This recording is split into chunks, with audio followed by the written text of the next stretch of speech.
No one expected a homeless child to interrupt the most important business dinner of the year. But when those words left his lips, everything the millionaire thought he knew about his perfect life shattered in an instant, and the secret his wife had been hiding was darker than anyone could have imagined.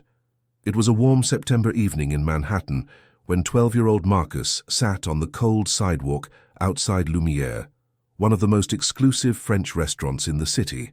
His clothes were torn and dirty, his face smudged with grime from sleeping in subway stations, but his eyes were sharp and observant.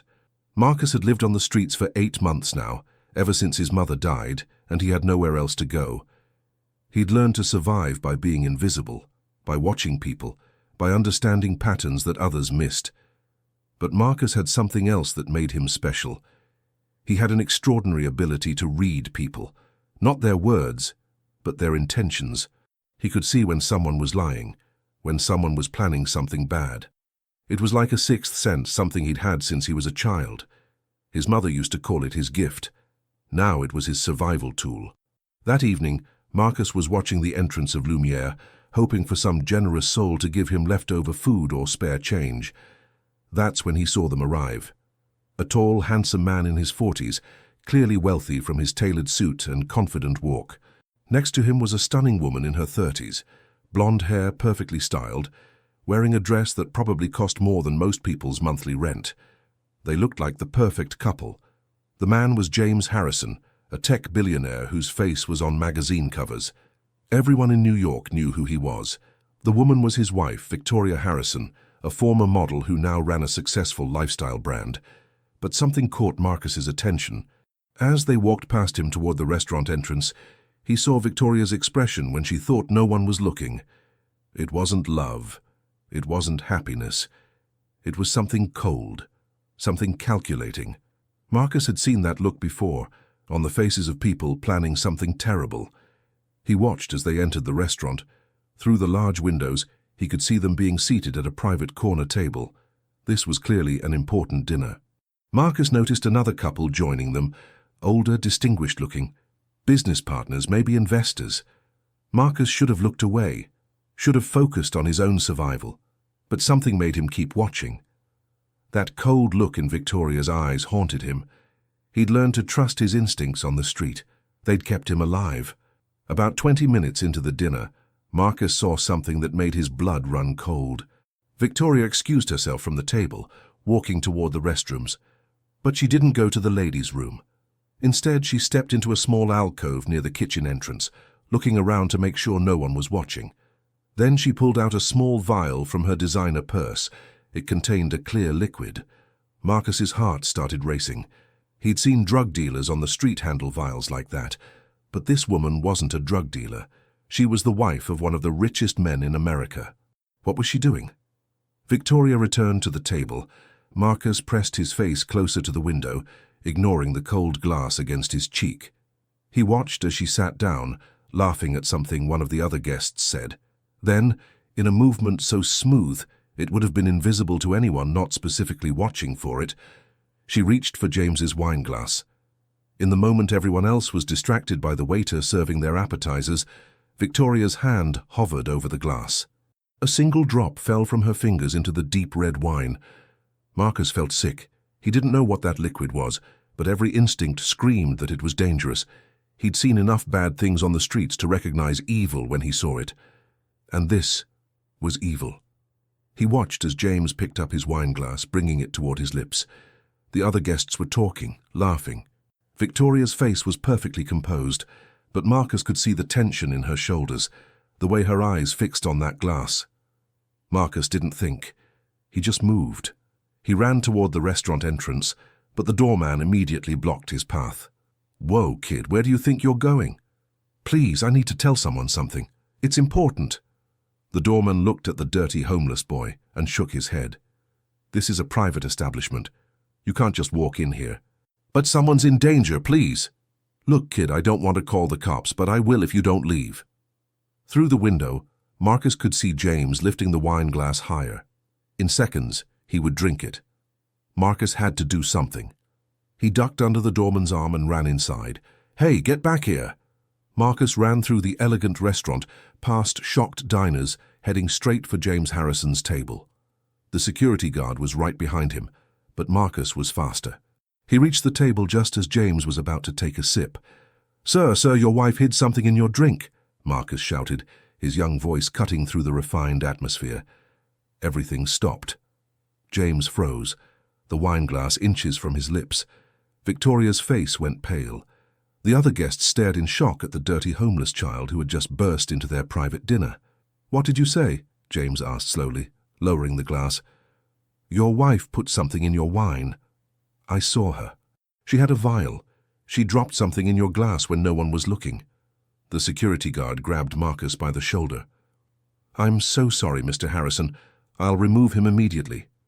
But James held up his hand. "Wait." He looked at Marcus intensely. "Why would you say something like that?" "Because I saw it. I was outside, watching through the window.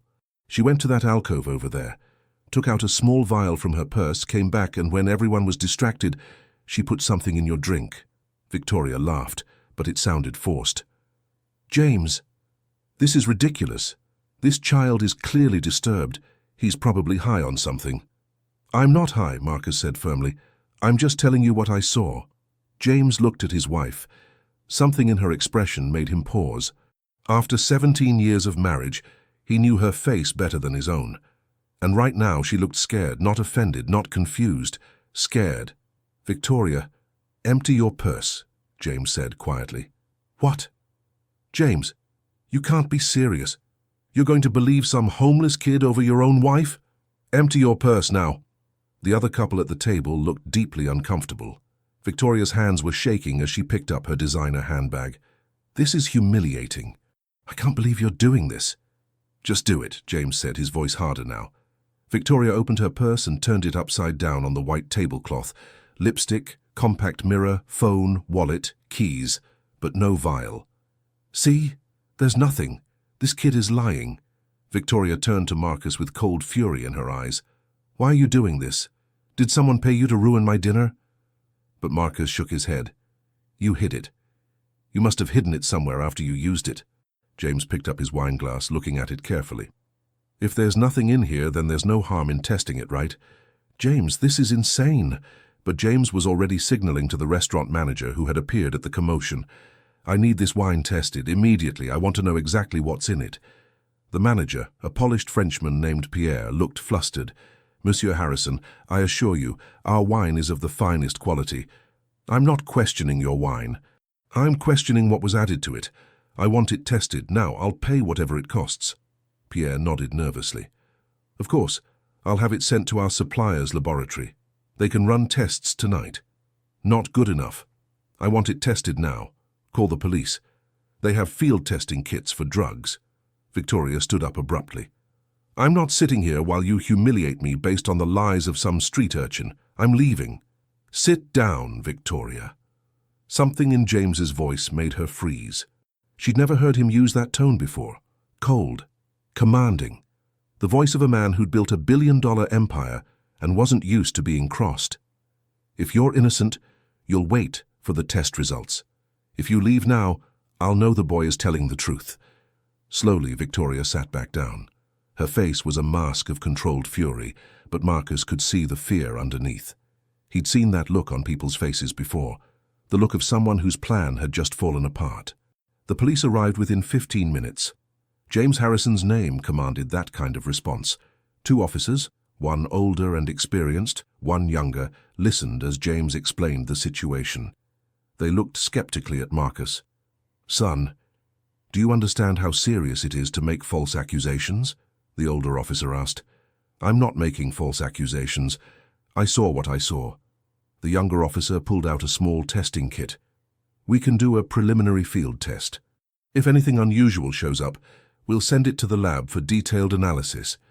He took a sample of the wine, added some testing reagents, and waited. Everyone at the table watched in tense silence.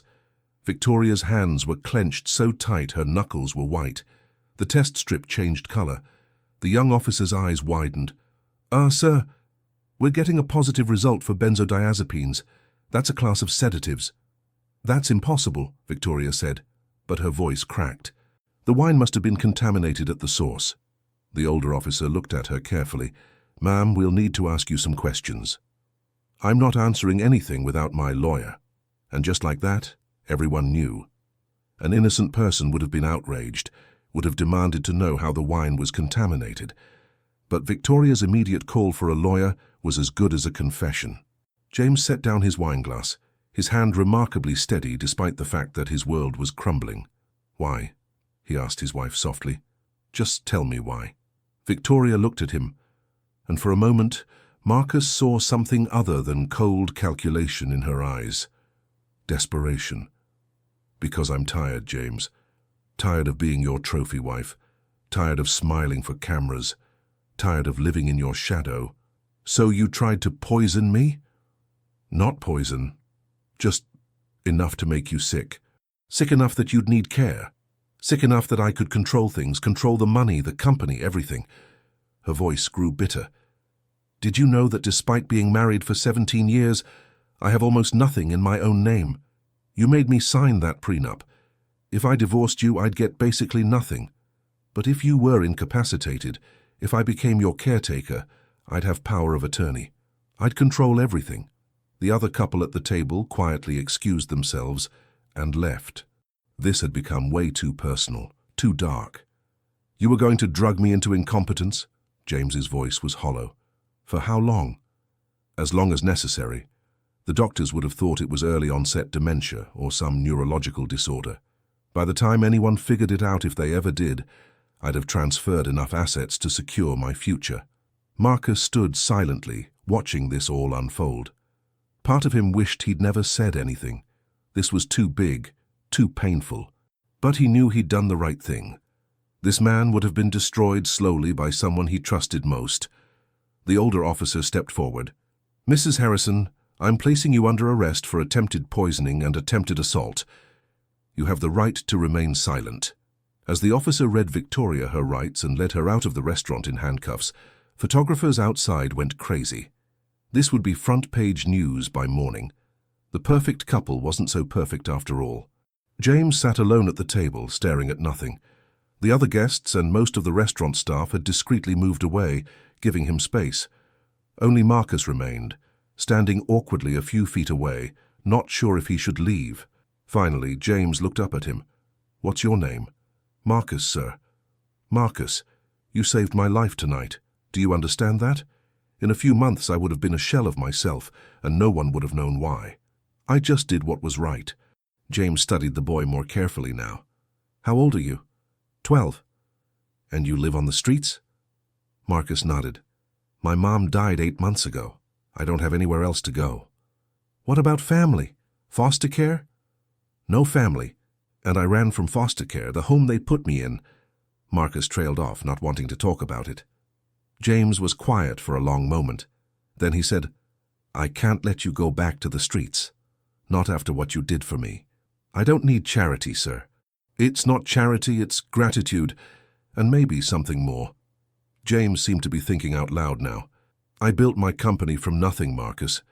I know what it's like to have nothing and have to fight for everything. But I also know I got lucky breaks. People who helped me when they didn't have to. Let me be that person for you." Marcus didn't know what to say.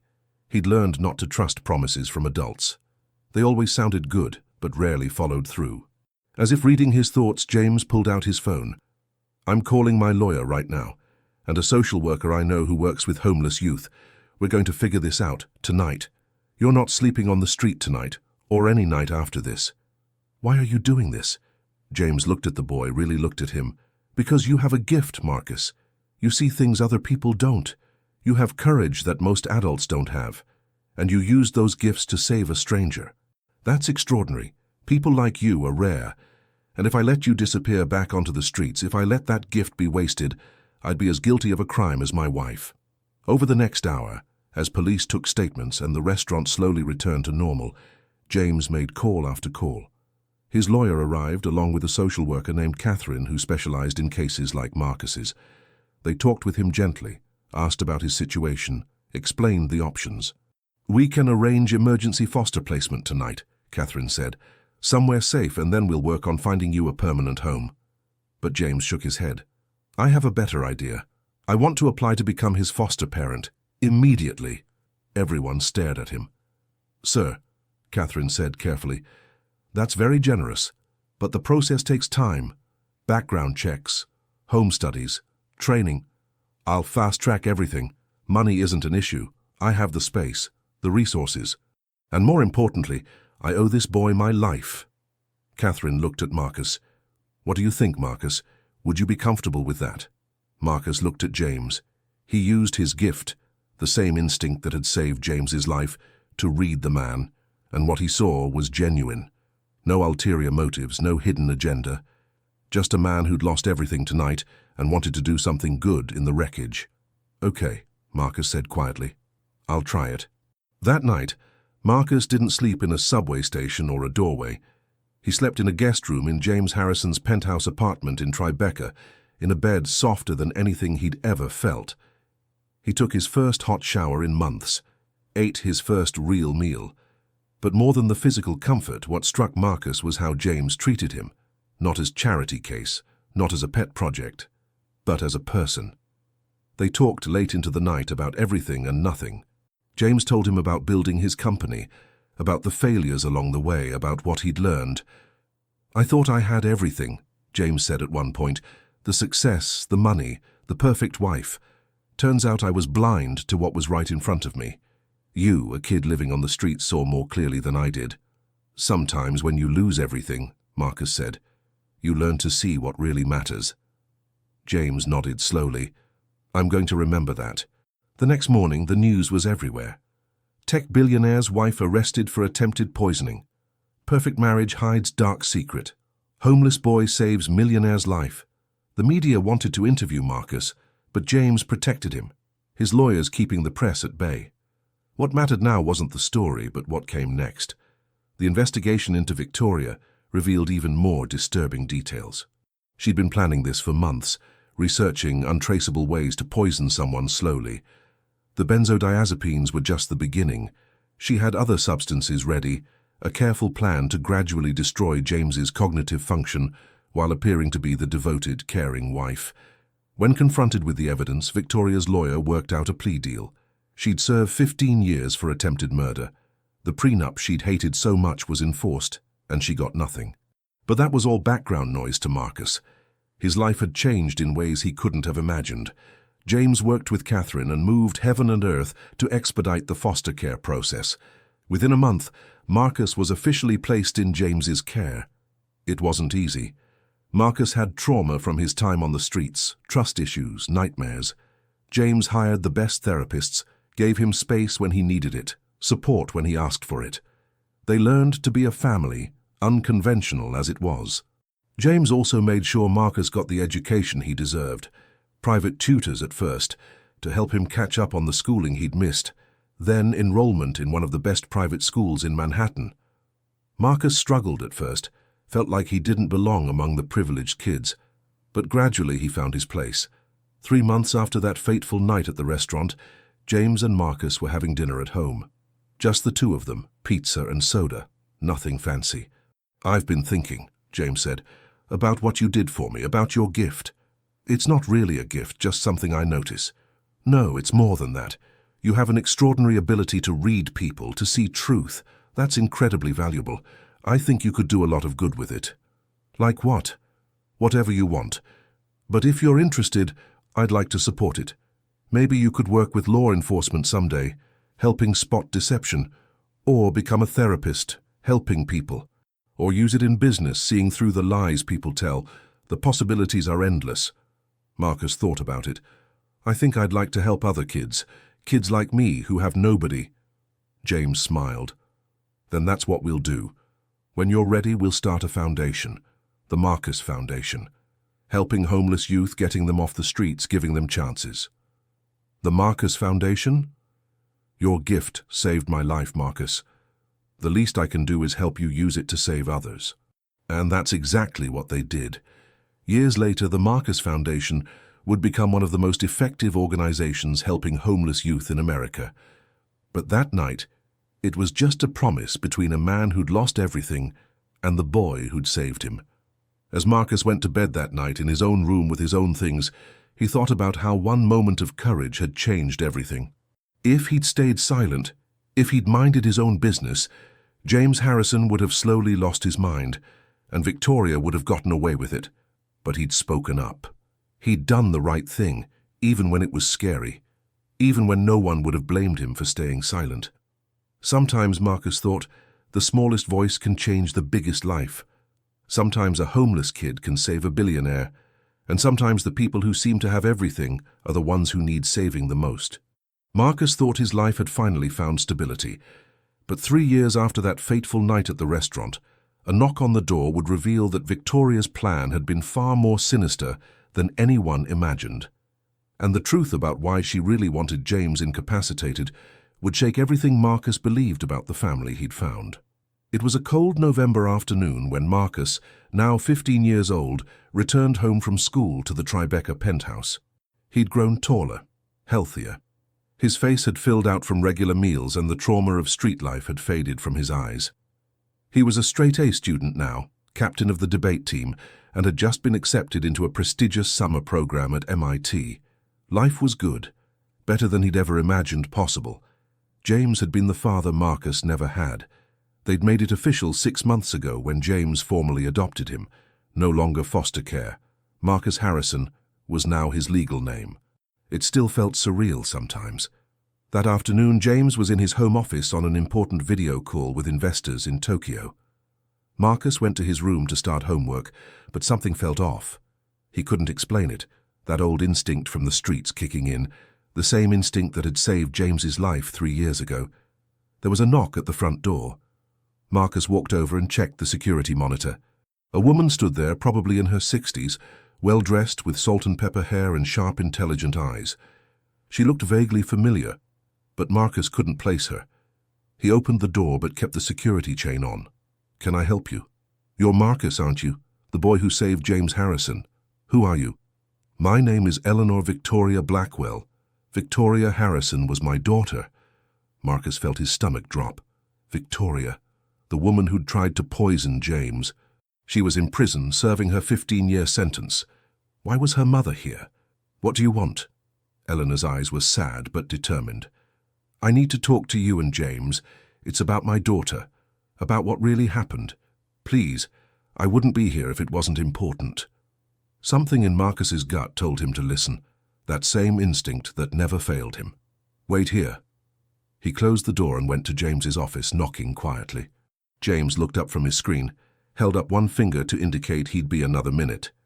When he finished, he turned to Marcus. "What's up?" "Victoria's mother is at the door. She says she needs to talk to us about what really happened." James's face went hard. "No, I don't want anything to do with that family. I think we should hear her out. Marcus, please.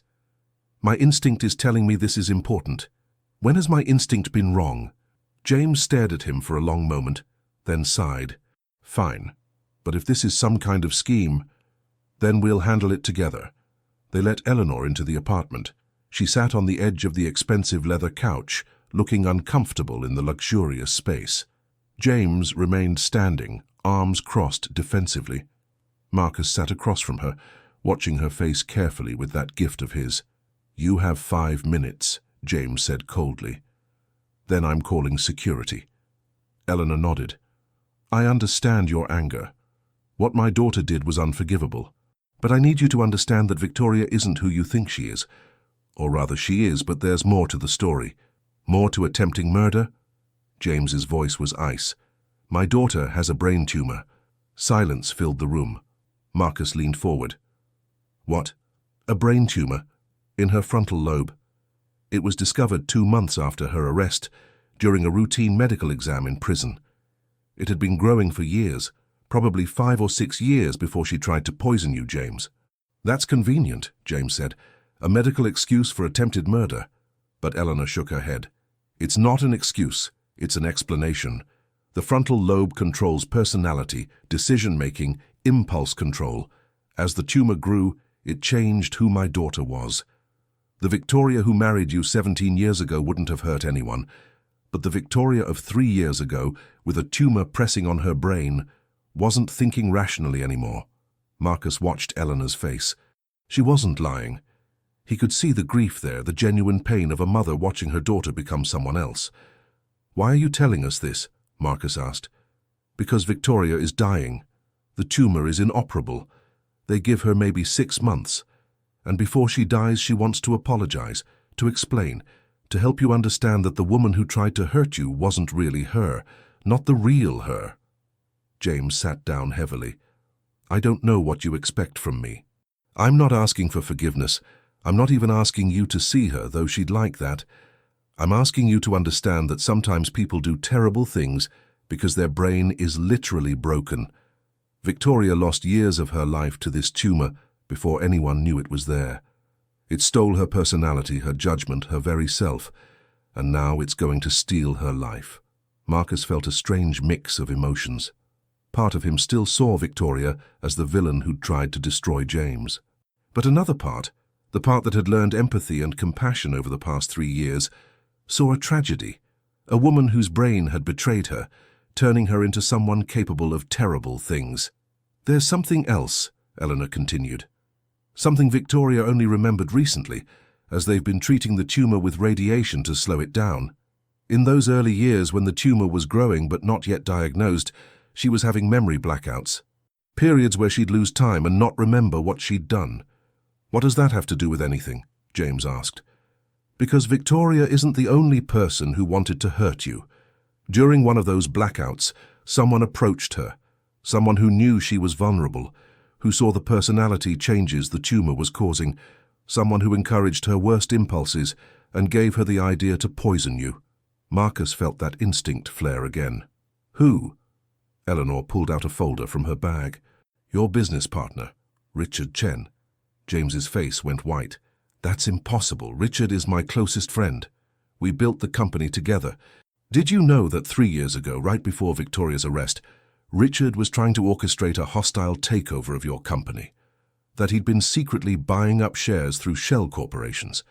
That if you'd been incapacitated, if Victoria had power of attorney and Richard could convince her to sign over control, he'd have had everything?" James grabbed the folder, flipping through documents. Bank statements, emails, corporate filings, all pointing to Richard's secret plan. Victoria didn't remember this until recently.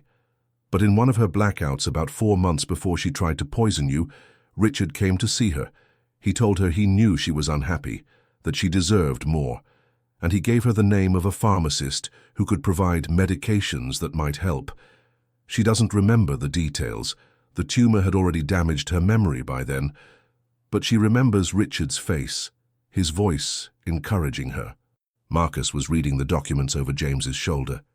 "If this is true, if Richard was manipulating Victoria, using her tumor-damaged brain to get to you, then he's the real villain in this story," Eleanor finished. "Victoria did a terrible thing, but Richard Chen orchestrated it using a sick woman as his weapon." James was pale, shaking. "Richard is coming here tonight. We're supposed to finalize a new partnership agreement. He's been pushing for me to sign over more control of the company, saying I seem distracted, not focused like I used to be." Marcus felt ice in his veins. "It's happening again. He's still trying to take over." "But why are you telling us this?" James asked Eleanor. "If Victoria is dying anyway, why expose Richard now?" "Because my daughter may have done wrong, but she's still my daughter. And she doesn't want to die knowing that the man who used her, who exploited her illness for his own gain, gets away with it. This is her way of making amends, exposing the real monster." James looked at Marcus. "Your instinct, what's it telling you?" Marcus closed his eyes, thinking about Richard. The man had always been friendly to him, supportive of his adoption, generous with praise. But now, looking back with this new information, Marcus remembered moments. The way Richard's smile never quite reached his eyes. The way he watched James sometimes, with something that looked like resentment. The questions he'd ask Marcus about James's health, his state of mind. Questions that seemed caring, but now felt like surveillance. "She's telling the truth," Marcus said, "and Richard is dangerous." James made a decision. "Eleanor, thank you for coming. Marcus, call Detective Morrison, the one who handled Victoria's case. We're going to need police here when Richard arrives tonight." Over the next few hours they prepared. Detective Morrison arrived with 2 other officers, all in plain clothes. They set up recording equipment with James's consent. If Richard was going to incriminate himself, they'd catch it. When Richard Chen arrived at 7 p.m., he had no idea he was walking into a trap. He was in his 50s, fit, always impeccably dressed. He greeted James with a warm hug, nodded respectfully to Marcus. "Good to see you both. James, you ready to sign the papers? This new partnership structure is going to be great for the company."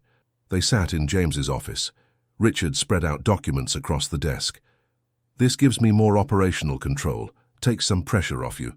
You've seemed stressed lately, my friend. Let me carry more of the load." James pretended to read the documents. "Richard, can I ask you something?" "Of course. Did you know Victoria had a brain tumor?" Richard's face remained carefully neutral, but Marcus saw it, a flicker in his eyes. Surprise, followed by calculation. "What? No. Is she okay? I mean, obviously she's in prison, but she's dying. The tumor has been there for years. It affected her personality, her decision-making, made her do things she wouldn't normally do." "That's tragic," Richard said, and he sounded genuine. But Marcus could see through it now, the performance of concern. "It's interesting, though," James continued casually. "Doctors say the tumor would have been causing personality changes, memory problems, for years before she tried to poison me. Makes you wonder if someone could have noticed, could have taken advantage of her compromised state." Richard went very still. "What are you suggesting?" "I'm suggesting that someone approached Victoria when she was vulnerable, someone who knew she was angry about the prenup, about feeling powerless. Someone who pointed her toward a solution that would benefit him as much as her." "James, I don't like what you're implying." James opened Eleanor's folder. "Did you or did you not meet with Victoria 4 months before her arrest? Did you or did you not suggest she deserved more? Did you or did you not give her a pharmacist's contact information?" Richard's face went through several expressions: denial, anger, fear, and finally, cold calculation. "You can't prove any of that. It's the word of a convicted criminal with a brain tumor against mine." "Actually," Detective Morrison said, stepping out from the next room where he'd been listening, "we can prove quite a lot. We pulled phone records, Mr. Chen. You called Victoria 43 times in the 6 months before her arrest. You met with her at least 6 times. And we found the pharmacist. He's willing to testify that you referred Victoria to him, told him she needed something to help with a difficult husband." Richard stood up quickly. "I want my lawyer." "Of course you do," Morrison said. "Richard Chen, you're under arrest for conspiracy to commit murder, attempted murder by proxy, and fraud.